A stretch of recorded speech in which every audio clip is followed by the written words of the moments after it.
जब तक आदमी वहाँ पहुँचता है तब तक बहुत देर हो चुकी होती है। उसे ये नहीं पता होता कि ये पूरा सीन कैमरे में रिकॉर्ड हो चुका है। उसे जो समय मिला होता है सबसे पहले वो अपने एक दोस्त को 10 साल दे देता है, क्योंकि उसके दोस्त और उसकी पत्नी को अभी अभी बच्चा हुआ होता है और उन्हें समय की जरूरत होती है। इसके बाद वो सोचता है कि अपनी माँ को लेकर अमीरों के इलाके में जाएगा और अच्छी जिंदगी जीएगा। लेकिन उसकी माँ के पास अब सिर्फ कुछ ही सेकंड बचे होते हैं। आदमी पूरी ताकत से उसकी तरफ दौड़ता है। अगर वो बस उसे छू ले तो अपना समय उसे दे सकता है, लेकिन किस्मत उसे मौका नहीं देती। उसकी माँ उसके सामने ही दम तोड़ देती है और वो कुछ नहीं कर पाता। उस पर उसके अंदर सब कुछ बदल जाता है। उसे समझ आ जाता है कि ये सब सिस्टम की वजह से हो रहा है, जो गरीबों को जीने का मौका ही नहीं देता। वो ठान लेता है कि वो बदला लेगा और उन अमीर लोगों से उनकी लंबी जिंदगी छीन लेगा जिस पर उन्हें इतना घमंड है। उधर पुलिस को उस अमीर आदमी की लाश मिल जाती है और कैमरों की विजिट से वो हमारे आदमी को देख लेते हैं और वो सीधा शक के घेरे में आ जाता है। इस बीच आदमी अमीरों के इलाके की तरफ निकल चुका होता है, लेकिन उसे अंदाजा नहीं था कि सिर्फ वहाँ पहुँचने के लिए रास्ते के चेक पॉइंट पार करने में भी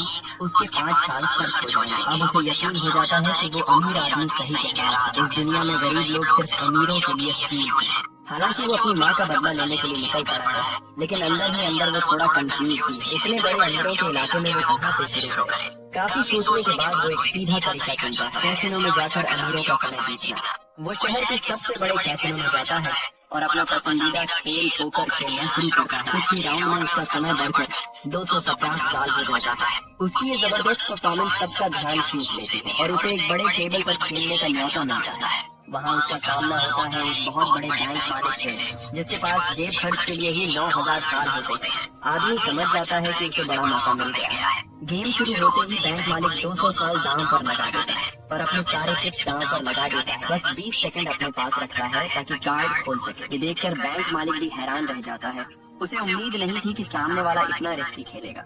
जैसे ही कार्ड खोले जाते हैं आदमी गेम जीत जाता है। अब उसके पास 1000 साल से भी ज्यादा समय हो जाता है। गेम खत्म होने के बाद बैंक मालिक उसे अपनी बेटी से मिलवाता है और रविवार की पार्टी में आने का निमंत्रण देता है। आदमी तुरंत हाँ कर देता है, क्योंकि उसे लगता है कि अगर उसे अमीरों के सिस्टम को तोड़ना है तो बैंक एक अच्छा स्टार्टिंग पॉइंट हो सकता है। पार्टी वाले दिन वो 60 साल खर्च करके एक लग्जरी स्पोर्ट्स कार खरीदता है और वहाँ पहुँचता है। बैंक मालिक उसे अपने परिवार से मिलवाता है, अपनी माँ, पत्नी और बेटी से। ये देखकर आदमी अंदर ही अंदर हैरान हो जाता है कि अमीर लोग कितनी आराम की जिंदगी जीते हैं, लेकिन